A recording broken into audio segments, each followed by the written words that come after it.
Orain dela, 40 urte, Adolfo Hitlerren, Hirugarren Reichek, Sobiet Batasunaren inbasioari ekin zion.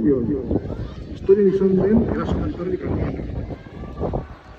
Etzen lehen aldiz, imperialismoa, Sobiet Batasuna, suntsitzen saiatzen zena. Eta honetan ere, ez zuten lortu. Gaitzitik, Sobiet Batasuna izan zen nazismoa suntsitu zuen, ez Ryan soldaduak.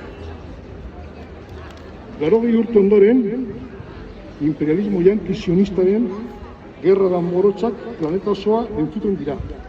1036-1039an bezalaze.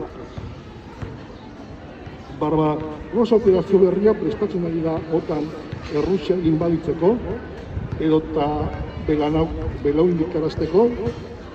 Ukraina horretan ari da Donbassen, Hirugarren Mundu Gerraren beste fase larriagoa hasiko da hurrengo urteotan.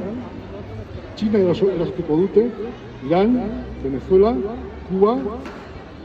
Zertan da gaur imperialismo yanki sionista eta zein den bere estrategia Sirian eta Palestina izan dute derroten ondoren.